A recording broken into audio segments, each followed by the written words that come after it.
الحمدللہ رب العالمین والصلاة والسلام علی سید الانبیاء والمرسلین وعلی آلہ واصحابہ اجمعین۔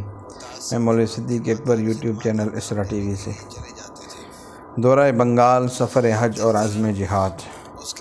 یہ پروگرام پٹنہ میں 2 سال جاری رہا۔ اس نے تحریک کو تازہ دم کر دیا اور ایک عجیب و غریب عقیدے سے تحریک میں ایک نئی روح پیدا کی گئی۔ عقیدہ یہ تھا کہ سید صاحب کی وفات نہیں ہوئی، وہ زندہ ہیں اور ان قریب ظاہر ہو کر دشمنوں پر غلبہ حاصل کریں گے۔ بہرحال جب صادق پور پٹنہ کی مرکزیت قابل اطمینان حد تک مضبوط ہو گئی تو مولانا ولایت علی صاحب بنگال تشریف لے گئے، جہاں آپ کے مقرر کردہ نائب یعنی آپ کے چھوٹے بھائی مولانا عنایت علی صاحب 2 سال سے کام کر رہے تھے اور حیرت انگیز مستعدی سے آپ نے بنگال میں تنظیم کی تھی۔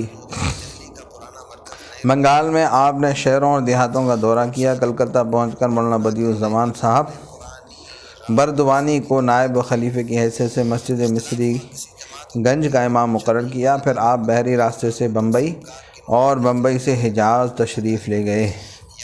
راستے میں جہاں بھی قیام ہوا مجلسیں آراستہ کر کے داستان درد سنائی گئی اور زندہ دلوں کو متوالا بنایا گیا۔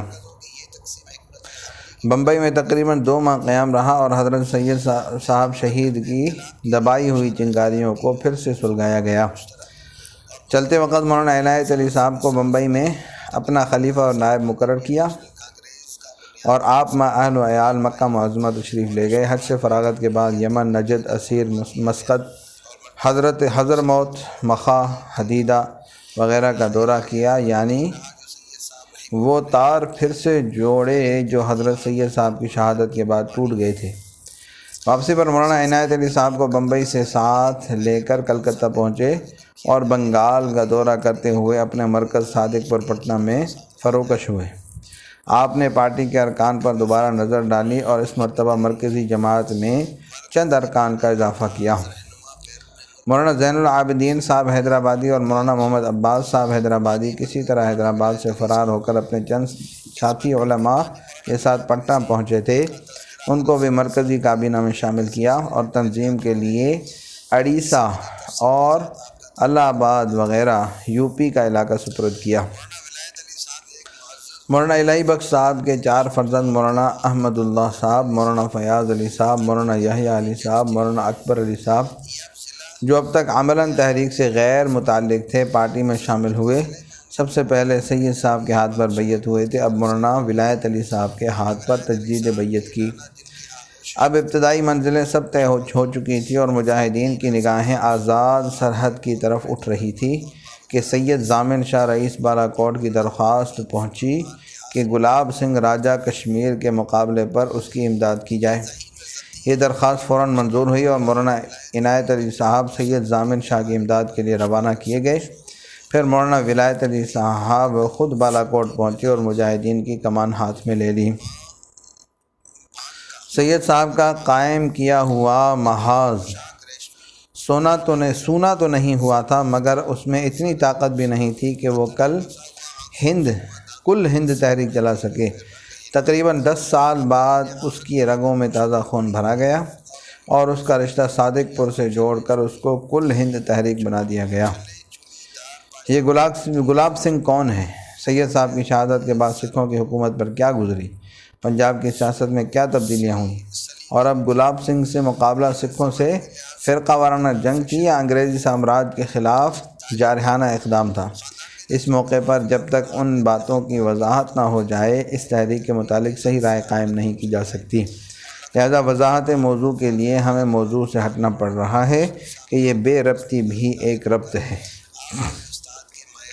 پنجاب کی سیاست میں تبدیلیاں، سکھ حکومت کی بربادی، گلاب سنگھ اور اس کے بھائیوں کے کارنامے۔ گلاب سنگھ، جس کے تعارف کے لیے ہمیں موضوع سے ہٹنا پڑا، جموں کا رہنے والا تھا۔ اس کے بڑے بھائی کا نام دھیان سنگھ تھا اور چھوٹے بھائی کا نام سوجیت سنگھ۔ یہ تینوں بھائی مہاراجہ رنجیت سنگھ کی فوج میں معمولی گھوڑ سواروں میں داخل ہوئے، لیکن ترقی کرتے کرتے راجہ دھیان سنگھ وزارت عظمیٰ کے منصب پر فائز ہوا۔ گلاب سنگھ کو عہدہ نظامت ملا اور سوجیت سنگھ گھوڑ چڑھا فوج میں چہار یاری ڈیرہ کا افسر اعلیٰ بنا۔ دھیان سنگھ مہاراجہ رنجیت سنگھ کے آخر دور میں مہاراجہ کا سب سے بڑا معتمد تھا۔ وہ سرا میں جب چاہتا بلا روک ٹوک چلا جاتا، اور مہاراجہ کے مزاج میں یہاں تک دخیل تھا کہ مہاراجہ کے لڑکے بھی اس کی اجازت کے بغیر باپ سے نہیں مل سکتے تھے۔ دھیان سنگھ سے زیادہ اس کا لڑکا ہیرا سنگھ مہاراجہ کو محبوب اور اس کا منظور نظر تھا۔ مہاراجہ کو اس کی جدائی ایک لمحے کے لیے بھی گوارا نہیں تھی۔ 27 جون 1839 کو مہاراجہ رنجیت سنگھ کا انتقال ہوا، جب اقتدار کی اس سے زیادہ افسوسناک مثال کیا ہو سکتی ہے کہ ایک منظم اور وسیع سلطنت جو ستلج سے شروع ہو کر درہ خیبر اور بلوچستان تک پہنچی ہوئی تھی، ریگ کے تودے کی طرح صرف 10 سال کے عرصے میں بے نام و نشان ہو گئی۔ اس جنگ کا آغاز راجہ دھیان سنگھ کی ایک سازش سے ہوا۔ اس جنگ کی پہلی زد مہاراجہ کھڑک سنگھ پر پڑی، جو رنجیت سنگھ کا جانشین تھا، اور ابھی 5 برس پورے نہیں ہوئے تھے کہ یکے بعد دیگر 5 گدی نشین اس قربان گاہ پر ذبح کر دیے گئے۔ منصب وزارت کو سنبھالنے والے بھی بھینٹ ہوتے رہے، اور خون کا یہ ٹھاٹھے مارتا ہوا دریا اس وقت پایاب ہوا جب سرزمین پنجاب کے چپے چپے پر انگریزی فوج کے قدم جم گئے۔ اس وحشت و بربریت اور نفرت انگیز جنگ و جدال کا مقدس مقصد حب وطن قرار دیا جاتا تھا، اور انگریزوں سے ساز باز کا الزام اتنا اشتعال انگیز تھا کہ فوجیں تو درکنار، مہاراجہ کھڑک سنگھ کی بیوی کو شوہر سے اور نونہال سنگھ بیٹے کو اپنے باپ سے برگشتہ کرنے کے لیے جو منتر پڑا گیا وہ یہی الزام تھا۔ باپ اور بیٹے میں نفرت کی بھی انتہا ہو گئی کہ مہلک مرض میں مبتلا باپ کھڑک سنگھ بیٹے کو یاد کرتا ہے، مگر بیٹا باپ کی صورت دیکھنی گوارا نہیں کرتا۔ صرف ایک مرتبہ مزاج پرسی کے لیے گیا، اور جب کھڑک سنگھ قلعے میں محصور دم توڑ رہا تھا تو نونہال سنگھ شاہ بلور میں شکار کھیل رہا تھا۔ کھڑک سنگھ بیمار کیا ہوا اور اس کا انتقال کب ہوا، اس کی حقیقت پنڈت دیبی پرشاد صاحب سے دریافت کیجیے۔ آپ کا بیان ہے: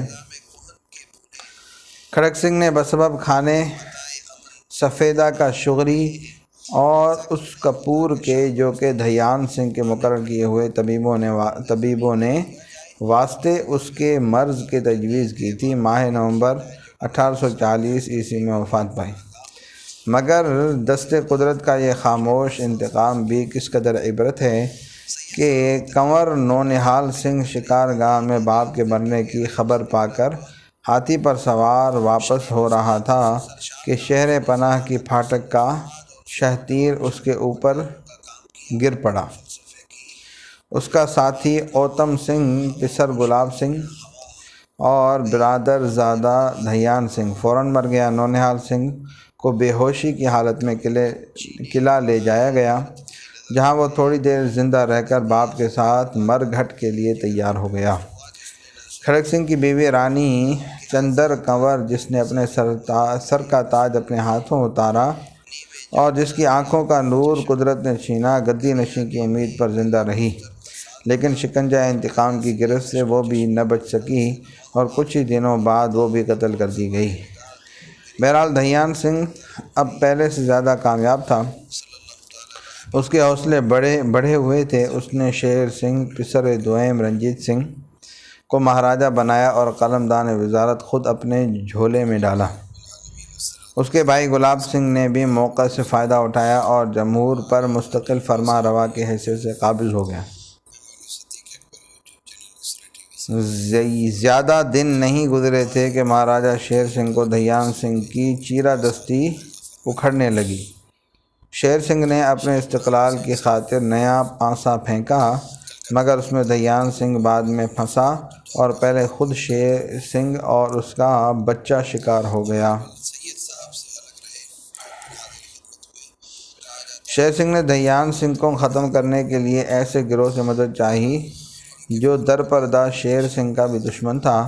چنانچہ پہلے شیر سنگھ، اس کا 14 سالہ بچہ قتل ہوا، پھر دھیان سنگھ اور اس کے وفادار محافظ جو مذہباً مسلمان تھا اور جس نے اپنے آقا کو بچانے کے لیے مقابلہ کیا تھا کو قتل کر کے ان کی لاشیں قیمہ قیمہ کی گئیں اور قلعے کی خندق میں پھینک دی گئی۔ جیسے ہی دھیان سنگھ کے قتل کی خبر اس کے بیٹے ہیرا سنگھ کو پہنچی، اس نے پدر مقتول کے خون کا بدلہ لینے کے لیے فوج کو مشتعل کیا۔ ہیرا سنگھ کا الزام یہ تھا کہ سندھان والا جب ہندوستان میں تھے تو انہوں نے انگریزوں سے وعدہ کیا تھا کہ وہ غدر مچائیں گے تاکہ انگریز پنجاب پر قابض ہو سکیں اور فوج کا خالصہ ختم کر دی جائے۔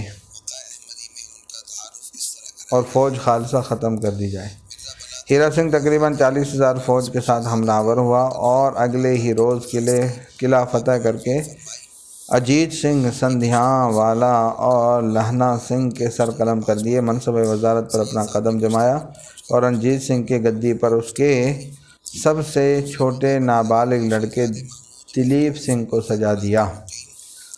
مگر ہیرا سنگھ اور اس کے چچا گلاب سنگھ میں کدورت ہو گئی۔ دوسری جانب رانی چندا والدہ دلیپ سنگھ بھی ہیرا سنگھ کے مقابلے میں اپنے بھائی جواہر سنگھ کو وزیر دیکھنا چاہتی تھی۔ چنانچہ ایک شورش برپا ہوئی جس کے نتیجے میں ہیرا سنگھ قتل ہوا، لاہوری دروازے پر اس کا سر آویزاں کیا گیا اور جواہر سنگھ وزیر سلطنت ہوا۔ اس ہنگامے سے لاہور کی مرکزیت کو ایک اور دھکا لگا اور گلاب سنگھ اپنی جگہ پہلے سے زیادہ مضبوط اور مستحکم ہو گیا۔ صلی اللہ تعالیٰ علی حبیبی سیدنا محمد وعلی آلہ وصحبہ اجمعین برحمتک یا ارحم الراحمین۔